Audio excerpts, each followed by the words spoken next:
Morning, guys and girls. It is horrible out here. It's not pretty at all. It's cold, it's grey, it's miserable, and all of the above. But today is not one of the days where we're gonna let the environment win. Hell no. Today, I thought, let me just join a new gym because I'm in between different stages of my life. The one thing I can manage to keep on top of is my fitness. So that's exactly what we're doing today. We're going to join a new gym. I'm going to take you guys through a workout with me. We're going to get onto that question of the day. We're going to get some food shopping. We're going to get some good stuff in. And we're going to have a good time while we're doing it.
Alright then guys, so as I'm trying to choose today's question, there's one question which really stood out that I couldn't get past, that I thought, you know what, I have to stop and try and answer this question, if I'm honest. And that question is, when was the last time you felt proud of yourself and why? I think pride for men has this huge connotation around it. It has this huge stigma that we should only be proud when we've bought our mums the house, when we've retired our parents, when we've got a boatload of money whenever we need it, we've got all the resources available. That in this modern world where not everyone can be exactly what they want to be or be where they want to be is not realistic. It's going to make you fall up short. You're setting a target or an expectation in your own head which you're never, well, which you're definitely not going to live up to now, that's for sure. So you're setting a target in mind for you to hit, or you're creating a story over something which it's not your life right now. So of course you're going to fail. And I think being proud again has such a big weight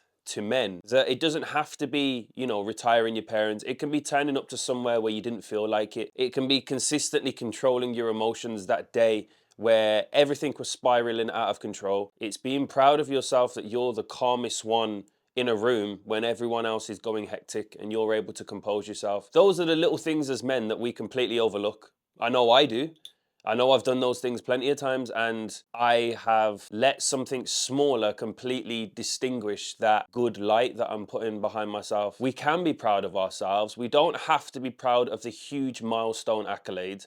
And we can take pride in day-to-day basic activities when we really don't want to show up that day. Showing up when you don't want to show up is still a huge credit to yourself. And of course, when we are able to retire our parents or something on that sort of level, of course, we would expect praise to be coming in from here, there, and everywhere. Everyone around you would probably know. Everyone around you will be congratulating you, but no one congratulates you on the days where you turned up when you really didn't want to. No one congratulates you on the days where you just wanted the day to end straight away. You wanted to curl up in a ball and just sit there and not do anything or talk to anyone or eat anything, or like, those are the days when no one gives you praise or a pat on the back days. So you have to give that to yourself. You have to realize where your character was trying to make you be a certain version of yourself and you didn't want to do it. So you overpowered that, and that is something to be so proud of. Every single time you ask for help, When you choose to rest instead of listening to your ego. When you've come back from an injury that was probably quite horrific and you've done everything you can to be as strong as possible to make sure that injury never occurs again. Saying that today I'm going to do enough and I'm not going to punish myself for it. When you choose to sit with your discomfort instead of completely ignoring it or numbing it. No acting out of anger like we used to. And when you choose growth over distractions. These are all things, as men, we do them daily, but we do not give ourselves any credit for them. And that means we're not able to spot the pattern. And it's scary how many men can sit there and name all of their faults and all of the things they've got shame for in their life. But when you ask them what are they proud of and why, there's no answer. Because as men, we're not trained to think about what we're proud of. We're not trained to think of the good things that we did. It's just show up, keep showing up, and whatever you're dealing with, push it down, and then you're going to explode, but then you get complained at when you explode, and it's all a circle which you can't win. But when everything else is beating you down, you can't afford to be beating yourself down as well. So guys, I want you to set yourself a challenge for today. By the end of the day, you are going to have asked and you're going to have answered this question. If I stopped raising the bar so high, what would I be proud of myself for? For example, I go to the gym, I try to go to the gym every single day. If I stopped raising the bar on my expectations of myself, I would still be proud of going to the gym each and every single day because I know it's something that a lot of people do not want to do. So the only reason I don't give myself praise for that anymore is because the bar has gone too high. I'm expecting too much of myself, whereas just turning up isn't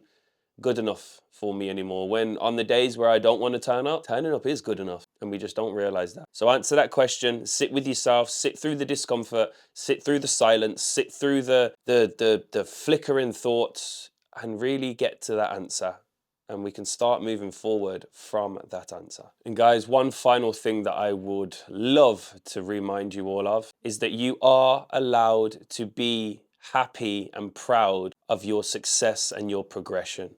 It does not mean that you can only feel proud when you've achieved something that you've set out to do. You can be proud that you're trying. You can be proud that you're stepping outside of your comfort zone. You can be proud that you're doing daily something that 99% of the population will not do because it's too difficult. We're not trying to go from zero to David Goggins mentality, but you guys have got to realize, the same as I had to realize, you don't need to beat yourself up all the time. Constant negative talk is going to lead to constant negative experiences. So we have to change the internal dialogue to be able to achieve a different reality. And if your reality sucks right now, welcome to my world. I'm right there with you, and you're right there with millions of other people who are also struggling. So the one thing we can do today, while the world is beating us up, is be kind to ourselves. Please leave a comment down below if you are struggling, and we'll get through this together. Leave a like, subscribe to the channel, and as always guys, I will see you on the next one. And for now, peace and love.